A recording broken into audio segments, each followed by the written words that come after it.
Hello and welcome back to RC Video Reviews. I know I said I wasn't going to build this in a day, but I don't know what to say. I just got started on it and it just went together so easy. I just finished it off. But I have a feeling by the time I'm done with this video, you're going to wonder what the hell you're paying me for.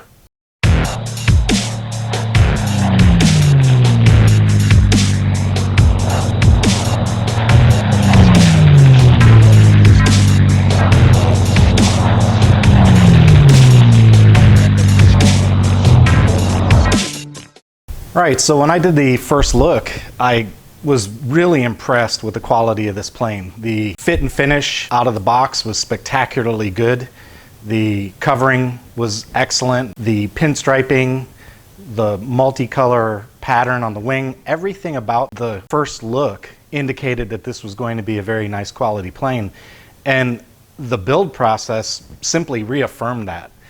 I do have a couple gripes, but I just want to be clear about this before we go any further. My gripes are petty, okay? These are petty little kind of complaints. There isn't a single thing about this plane that I consider like a structural flaw or something that anybody who's ever put even a couple of ARFs together wouldn't be able to figure out.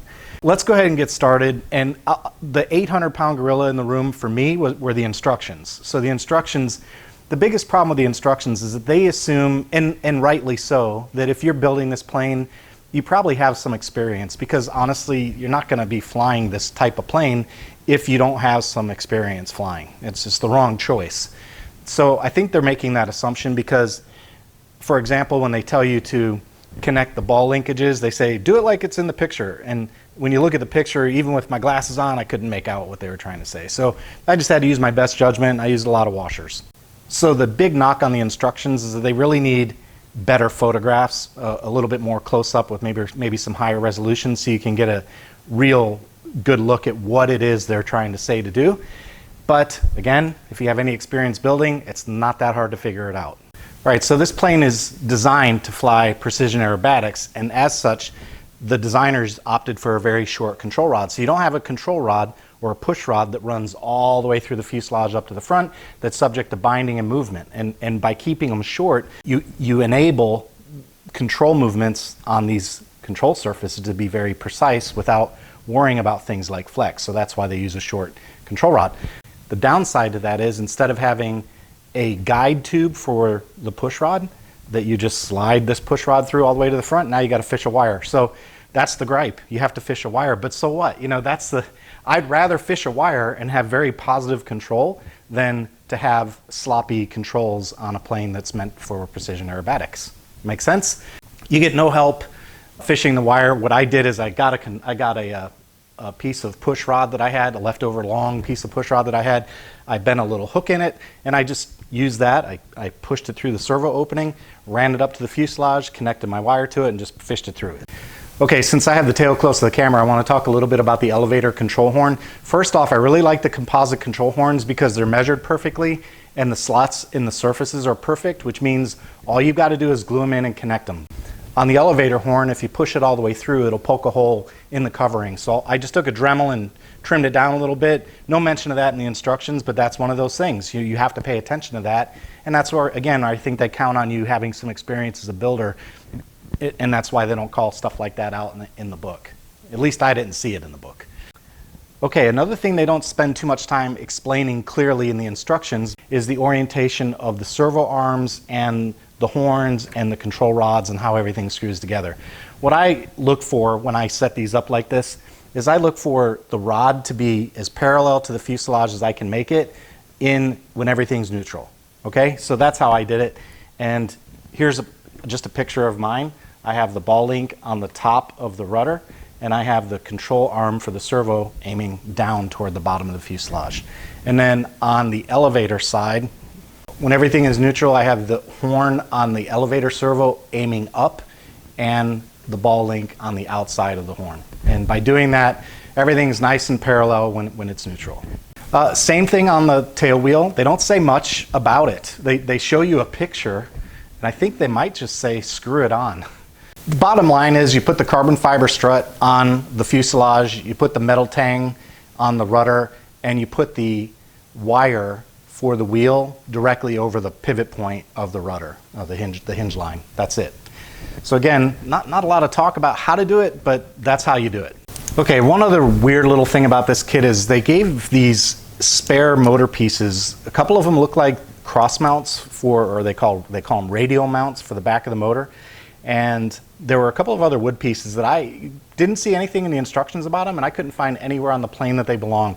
I don't know what they're for. I kept them, and I'm probably going to do a little Googling and see if I can figure it out, but there was no mention of them. I don't know what they're for. And there was also another composite piece that looks like it belongs underneath the tail wheel. Again, no mention of it. I don't know what it's for.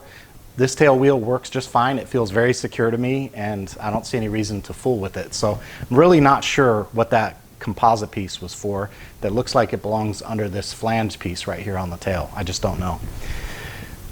If you remember in the first look video, I showed you several areas up front where the motor box had these, it looked like either fiberglass or composite or maybe even carbon reinforcement pieces. The problem with that is that the cross mount for the motor is baked into that reinforcement. So if your motor mount doesn't fit that pattern, you're going to have a real challenge. Well, I shouldn't say a real challenge. You're going to have to do some work getting your motor mount to bolt up to that firewall, because one thing about like the Phoenix planes, for example, even though they drill the holes for you, if you need to correct it, it's real easy to fill those with epoxy and re-drill. On this plane, if your radial mount doesn't fit, it's going to be a handful.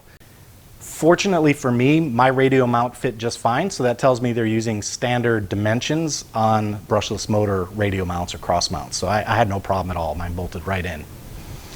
Okay, those are my gripes. See what I told you? You guys are going to wonder what the heck you're paying me for. So I'm going to put the plane back down, and I'm going to talk about what I liked about this plane on the build.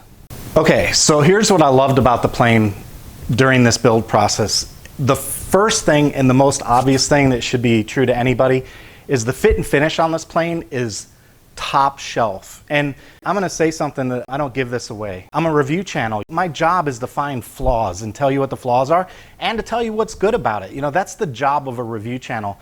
What I'm going to tell you is when it comes to fit and finish, this is the best airplane I've ever laid my hands on. I'm just going to show you. I'm going to flip this around and show you guys what I'm talking about. I've put my hands on some planes, right? I've built and put together a whole lot of airplanes. So when I tell you that this plane has the best fit and finish, I'm coming from a position of experience. Yeah, so this plane easily is the best fit and finish plane that I've ever owned.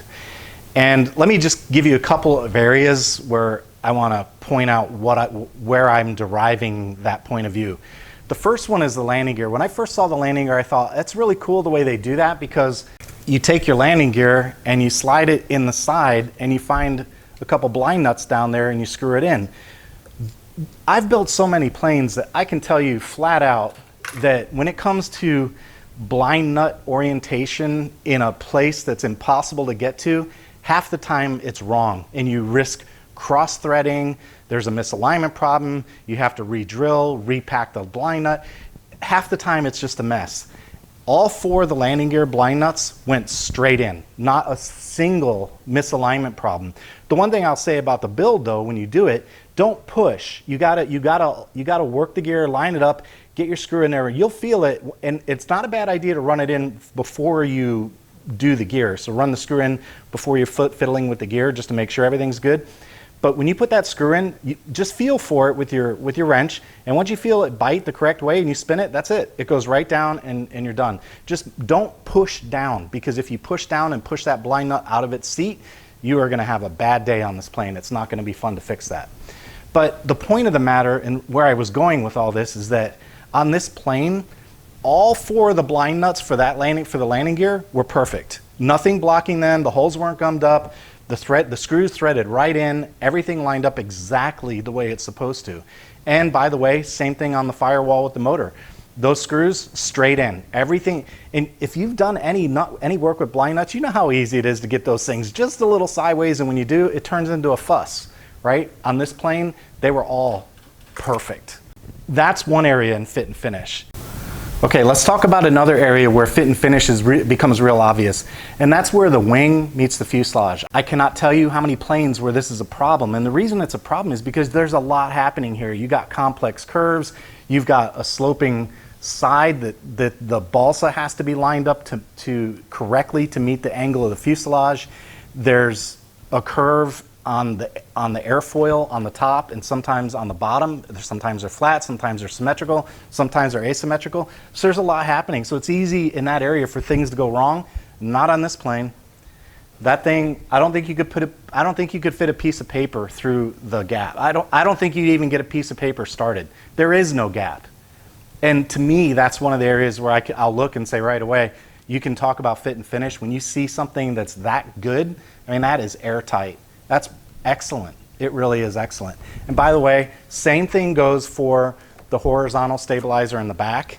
The holes were pre-cut, and there is a little tiny gap right there. It's not even worth writing home about, but there is a little gap there. But man, you can't, that's not a thing, right? That's not a thing. That doesn't count. That's just a very, very small gap. The wings, the incidence, the guide pins that control the incidence angle of the wings, they were lined up perfectly. The threaded screws that hold the wings on, no problems, they lined up perfectly. I'm telling you guys, I built a lot of planes. Those are all problem areas. Everything that I just got through talking about, those are always problem areas on these ARF kits. That's one of the reasons I keep saying that this one from a fit and finish standpoint gets an A+. I mean, everywhere that I looked on this plane for areas where I normally see problems, there was nothing. And I already told you about the canopy. The canopy, the glass, no marring because they covered it with tissue. The cut line on the material here is perfect.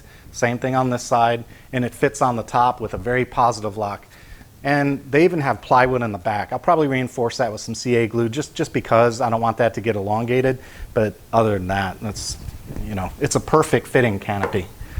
Okay, here's another one that you never know, and when you buy certain brands, I don't want to name names, but when you buy certain brands, they use oddball size servo holes. I never understood why, but if anyone from Extreme is watching this, all I've got to say is thank you, thank you, thank you. The plans call for a 12-gram servo. I bought 12-gram servos. The 12-gram servos fit in the 12-gram servo hole. They screwed in properly. There's no slop. I didn't have to do any unnatural acts to get this servo to work. Thank you, Extreme RC, for that. Big thumbs up from me. That's one of the things that you never know with certain airplanes, how much work you're going to do trying to get the servo cavity set for a given servo size. The motor mount was standard. The servo hose were standard. Big props for that. I really appreciate that kind of detail on a plane. I don't know if anyone from Extreme watches this kind of stuff, but if you are, thank you. I really mean that. It's nice to not have to spend 15 to 20 minutes on each servo pocket trying to get them to accept a servo that the plane is supposed to be designed for. So really happy about that. All right, let's talk about the motor a little bit. I mentioned in the first look video that I was going to be using an SK3. During the build, while I was testing the motor, I took some video with my cell phone. I'm going to go ahead and cut that video in now and let you watch that so you can see what the numbers are. But the SK3 looks like it's going to perform very well. So take a look at that video and we'll come back in just a minute.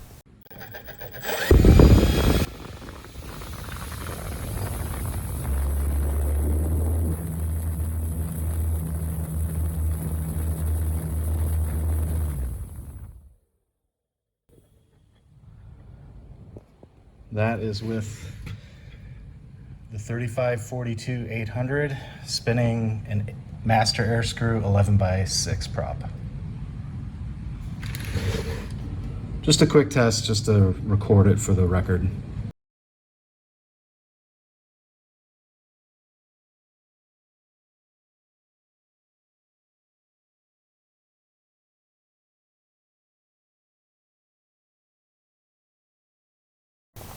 All right, so there you go. There's the power that the SK3 makes on a 4-cell battery with a master air screw 11x6. That's what I'll be starting with, and I think the power levels will be very good. I'm over 2-to-1 on power to weight, and I'm over 200 watts per pound. I think this plane will fly just fine with that setup. If not, I'll take a look maybe in 11.7 or maybe maybe a 12.6. I know 12.6 would be pushing it in terms of the amp draw, but keep in mind, it's a static test. So it's possible 12.6 may make its way onto the plane, but I really think the 11.6 is going to be fine. All right, so to close this thing up, all I can say is that this plane, everything on it went together correctly. There was not a single hole misaligned.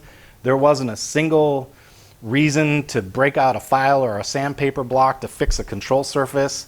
The elevator was parallel with the ground and with the front wing. The vertical stabilizer is square. The rudder fit perfectly. The hardware went together really well.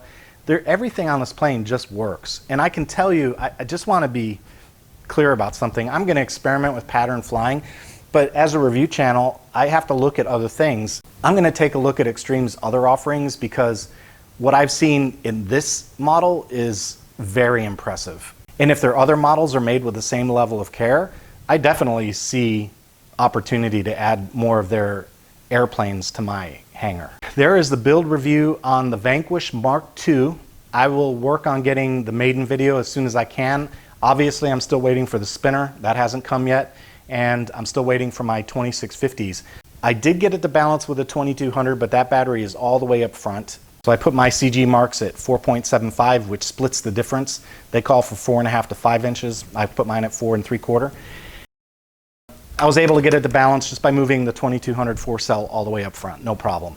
I have a couple of other tidy up things to do, like putting Velcro down for the battery, and I've got to secure the receiver in there. By the way, no stabilizer in this plane. F3A rules don't allow stabilizers, so I'm not even going to use one. I'm just using a basic 4-channel receiver. That's it. I'm going to fly this as if it were a competition plane. So anyway, yeah, guys, cool airplane. I'm really digging this thing, and look for the Maiden video. I'll do it as soon as I can. I don't know when that's going to happen right now, but I will get it out to the field as soon as I can. I'm anxious to fly it. I think it's going to be a lot of fun. All I can say is that this airplane really has my attention. It is definitely a beautifully put together airplane. So I hope you enjoyed the content. If you're a subscriber, don't forget to hit that notification bell. Keep the conversation going.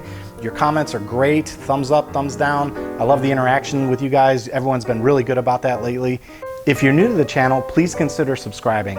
I've been trying to get a lot of material out there. I'm trying to share a lot of good information, and hopefully you'll find it useful. And if you do, you'll subscribe, and that's great. We'd love to have you come along for the ride. All right, guys, have a great one. Take it easy. That was true for every other control surface. It was, when you put that horn in, it would have pushed through to this side.